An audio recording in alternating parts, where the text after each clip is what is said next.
Panchayati Raj AE Nookaraju కుటుంబం ఆత్మహత్య విషయంలో ఆరోపణలను ఎదుర్కొంటున్న షేక్ సాదిక్ ఖాన్ బేషరతుగా లొంగిపోయి విచారణకు సహకరించాలని కాకినాడ ముస్లిం మైనార్టీ జేఏసీ విభాగం కోరింది. కాకినాడలో ప్రముఖ న్యాయవాది, Muslim minority JAC co convener MD Jawahar Ali కార్యాలయం వద్ద ఏర్పాటు చేసిన మీడియా సమావేశంలో ఎండీ జవహర్ అలీ మీడియాతో మాట్లాడారు.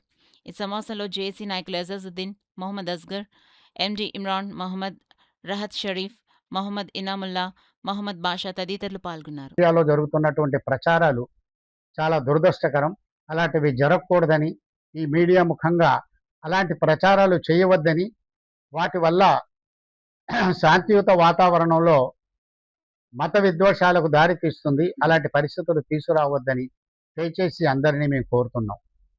కాబట్టి మిత్రులారా, మీరు ప్రెస్ ద్వారా ప్రతి ఒక్కరికి చెప్పాల్సింది, ఈ సోషల్ మీడియాలో జరుగుతున్నటువంటి దుష్ప్రచారాలను ఆపి మనమందరం కూడా ఏదైతే తప్పు జరిగిందో, నేరం జరిగిందో ఆ నేరస్తుల్ని పట్టుకొని శిక్షించడానికి కావలసినట్టుగా ప్రతి ఒక్కళ్ళం కూడా సహకరించాల్సినటువంటి అవసరం ఉంది. మనమందరం సహకరించాలి. ఈ ముస్లిం సమాజం కూడా సహకరిస్తుంది, తప్పకుండా సహకరిస్తుంది. తప్పకుండా సరియైన శిక్ష పడేలాగా ప్రయత్నం అందరూ చేయాలి. కానీ ఒక మతం మీద దుష్ప్రచారం జరగకూడదు, అలాంటి పరిస్థితి రాకూడదని, మరీ దుష్ప్రచారాలు జరగకూడదు.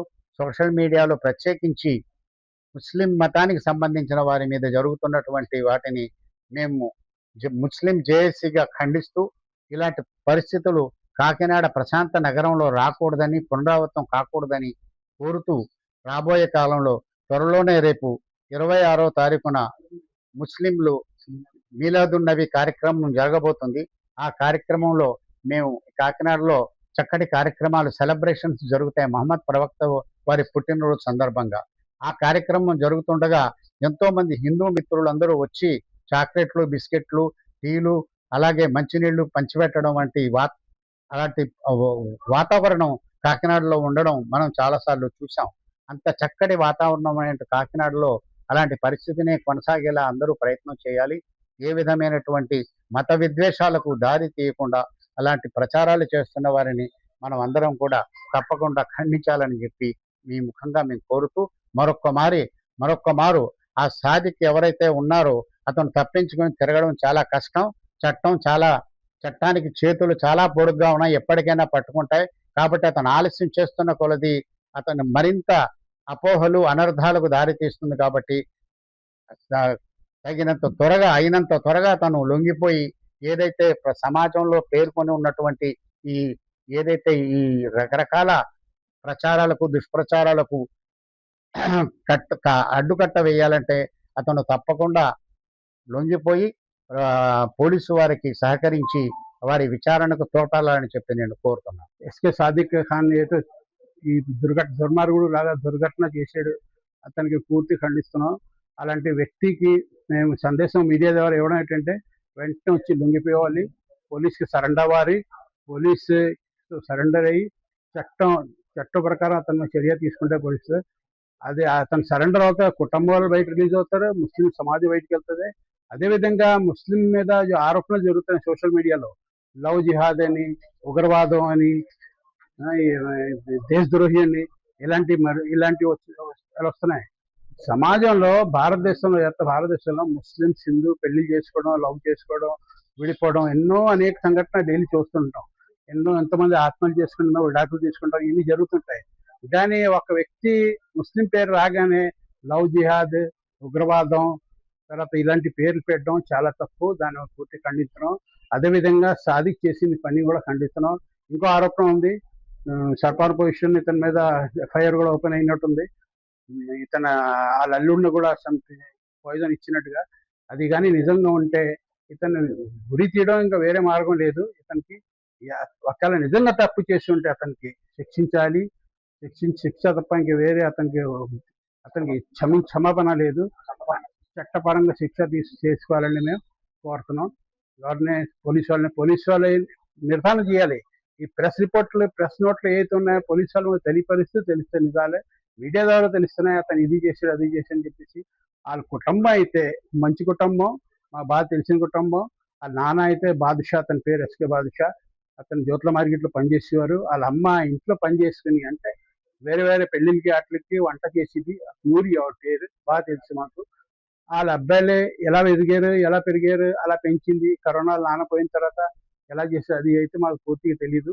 అతను ప్రో షూటర్గా అతను పని చేసుకుంటూ అతను ఏదో షాప్ కూడా ఓపెన్ చేసినట్టు తెలిసింది. కానీ ఈ పని చేయడం అనేది ఆ అమ్మాయిని ట్రాప్ చేయడం, తర్వాత వాళ్ళని ఏదో మీడియాలో వస్తున్నాయి, అది ప్రతి దానికి మేము ఖండించున్నాం.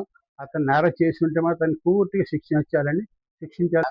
మీడియాలో కానీ సోషల్ మీడియాలో కానీ అన్ని విషయాలు ఎలాగొస్తున్నాయంటే ఇదేదో ముస్లిమ్స్ ఉన్నాడు దీంట్లో ముస్లిమ్స్ ఉన్నారు కాబట్టి వీళ్ళు లవ్ జిహాద్ పేరుతో ఇలాంటి పనులు చేస్తున్నారు. ముస్లిమ్స్ అంతా ఒక వ్యక్తిగత ఘటనను పట్టుకొని మొత్తం సమాజానికి ఒక ముస్లిం సమాజానికి అంటగట్టడం అది చాలా దురదృష్టకరం అని చెప్పేసి ఈ రోజు మన పెద్దలు ఇక్కడ ఈ విషయం మీదే మాట్లాడాలి.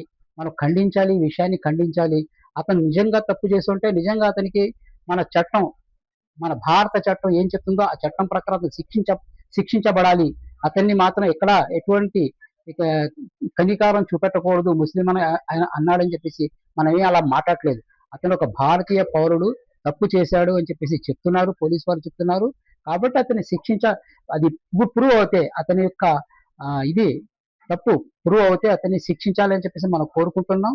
కానీ ఆ విషయం వ్యక్తిగత విషయాన్ని తీసుకొచ్చి ముస్లిం సమాజానికి అంతటికి ముస్లిమ్స్ అంతా ఇంతే బాబు, వీళ్ళంతా లవ్ జిహాద్ మనుషులు అన్నట్టు చెప్పడం ఎంత మాత్రం సమంజసం కాదు. అలాంటి ప్రచారాలని మనం ఏదైతే సోషల్ మీడియాలో వస్తున్న ప్రచారాలు ఏదైతే ఉన్నాయో, ట్రోలింగ్స్ ఏమున్నాయో దాన్ని ఏకకంఠంతో మనం ఈరోజు ఖండిస్తున్నాం. దయచేసి ఎవరైతే ఈ ప్రచారాలు చేస్తున్నారో, ఎవరైతే ఈ ట్రోలింగ్స్ పెడుతున్నారో వాళ్ళందరికీ మా వినతి ఏంటంటే తప్పకుండా మీరు అసలు నిజాలు మాట్లాడుకుందాం, నిజాలు వినండి, నిజాలు విని నిజాలనే ప్రచారం చేయండి తప్ప ఒక సంఘటన పట్టుకొని వ్యక్తిగతమైన సంఘటన పట్టుకొని దాన్ని తీసుకొచ్చి ముస్లిం సమాజం అంతా చేస్తుందని చెప్పడం అసలు సమంజసమే కాదు. కాబట్టి ఆలోచించాలి. మనం హిందూ ముస్లిమ్స్ అందరూ కలిసి, హిందూ ముస్లిం సిక్స్ ఇసాయి అందరూ కలిసి చాలా కలిసిమెలిసిగా ఫ్రెండ్షిప్ తోటి ఇక్కడ ఉంటున్నాం. వినాయక చవితిని కూడా మనం జరుపుకుంటాం, వాళ్ళతో వెళ్ళి కలిసి వాళ్ళతో మనం మిఠాయిలు తింటున్నాం. వాళ్ళు మన యొక్క పండుగలకి, రంజాన్ పండుగలకి, ఇప్పుడు రేపు జరిగే మీలాదున్నబి పండుగ కూడా మనకు వచ్చి వాళ్ళేమో శుభాకాంక్షలు తెలుపుతున్నారు. ఎప్పటి నుంచో జరుగుతున్న ఆచారాలు ఇవి. ఇలాంటి సంఘటనల వల్ల అలాంటి ఆచారాలు దెబ్బతినకుండా ఉండాలంటే మనం కూడా జాగ్రత్తగా ఆలోచించుకొని, సోషల్ మీడియా వాళ్ళు నేను రిక్వెస్ట్ చేస్తుంది ఏంటంటే మీరు కూడా ఏది పడితే అది రాసేయకుండా, ఏది పడితే అది ట్రోలింగ్ చేయకుండా నిజాలు తెలుసుకొని ట్రోలింగ్ చేయండి. ఈ సంఘటనకి ముస్లిం సమాజానికి ఎటువంటి సంబంధం లేదు అన్న విషయం మాత్రం మీరు జాగ్రత్తగా గమనించమని చెప్పేసి చేతులకి